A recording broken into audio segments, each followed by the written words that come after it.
Imagine the scene. A vast sea of people, a nation born in slavery and forged in the desert. They stand on the plains of Moab, the dust of 40 long years clinging to their sandals and their memories.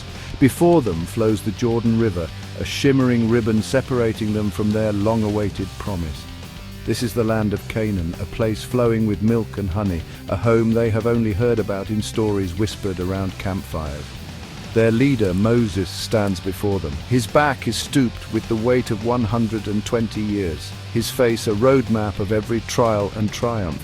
He will not be crossing the river with them, and this makes his final words all the more precious, all the more urgent. He gathers them not as a king commanding subjects, but as a father speaking to his beloved children. His voice, though aged, carries with authority and a deep, abiding love. He wants them to succeed. He raises his hands and a hush falls over the immense crowd. Every eye is on him. This is not a lecture on complex laws or a reminder of their past failures. This is a talk about the future. Moses presents a choice, not a command. He paints two vivid pictures of what life can be. One picture is filled with light, color, and joy.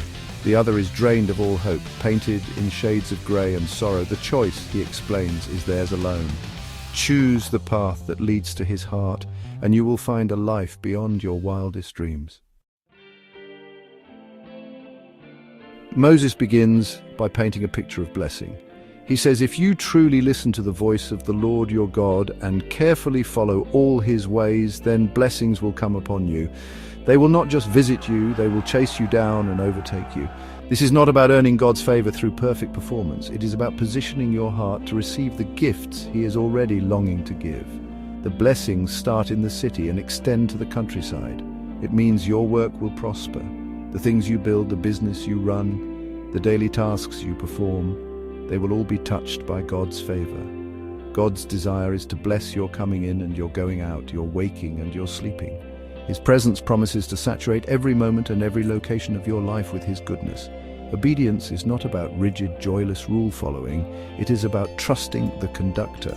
When you follow his lead, the result is a life of harmony, rhythm, and breathtaking beauty. It is a life that sings. Moses then gets even more specific, using images that would have deeply resonated with a people about to settle a new land. He speaks of the fruit of your womb being blessed. This means your children will be healthy and strong. Your family will grow, and your home will be filled with the laughter and joy of the next generation. God cares about your family. He wants to see it thrive. Your crops will be plentiful. The wheat will grow tall. The vines will be heavy with grapes, and the olive trees will be rich with fruit. Your herds and flocks will multiply. Moses also describes how God will bless the work of their hands. The basket and the kneading trough, simple tools of daily life, will be blessed. This vision of prosperity is not about accumulating selfish wealth. It is about living in a state of shalom, a Hebrew word that means peace, wholeness, and well-being. Beyond material provision, Moses speaks of a profound sense of security. He promises that God will cause your enemies who rise against you to be defeated before you. They will come at you from one direction, but flee from you in seven. This is a powerful image of divine protection. It does not mean life will be without challenges or threats, but it does mean that you will not face them alone. God himself will be your shield and your defender. The forces that seek to harm you or pull you down will be scattered and rendered powerless by his mighty hand. You can live with courage, not in fear. This protection establishes you as God's holy people. Your security is not based on the strength of your army or the height of your walls. It is based on your identity as his chosen children. You become a beacon of light in a dark world, showcasing what it means to live under the umbrella of God's loving care. After painting this beautiful picture of a blessed life, my tone shifts. My voice grows heavy with sorrow, filled with the urgency of a father warning his children about a dangerous road. I must show you the other path. But if you do not obey the Lord your God and do not carefully follow all his commands, then, well, all these curses will come upon you and overtake you. This is not God acting as a vengeful tyrant, eager to punish. This is God, the loving Creator, explaining the natural consequences of disconnecting from the source of life. The choice is stark. The blessings came from listening to God's voice. The curses come from ignoring it. It is a simple equation of cause and effect.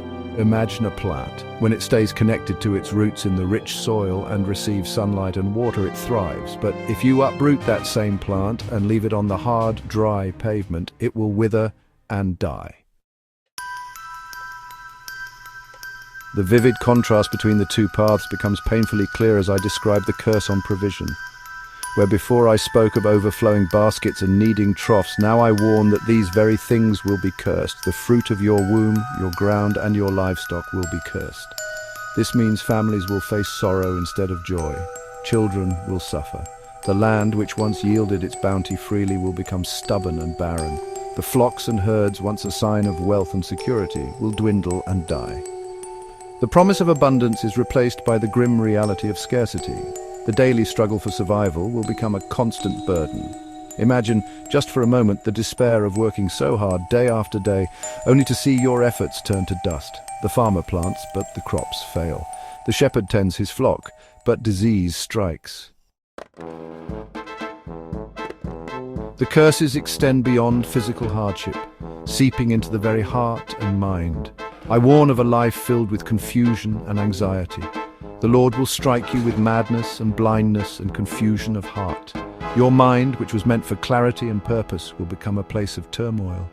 You will grope at noonday as a blind man gropes in darkness. Even when the path should be clear, you will be lost. You will be unable to make wise decisions, unable to find your way.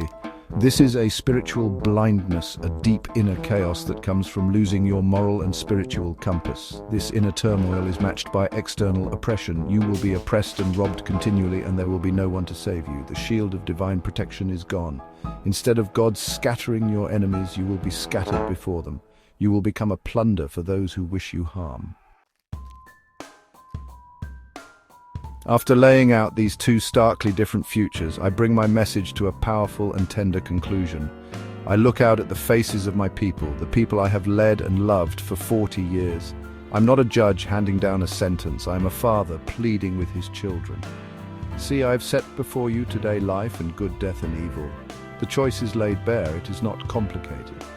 It is a choice between two doors. One leads to a life of connection, harmony and blessing with God. The other leads to a life of disconnection, chaos and hardship without Him. The heart of the entire message is this: God's desire is to bless. He does not delight in the curses. His heart does not wish for His children to suffer. The warnings are not threats. They are loving alarms designed to steer people away from a path that leads to pain. God is for you.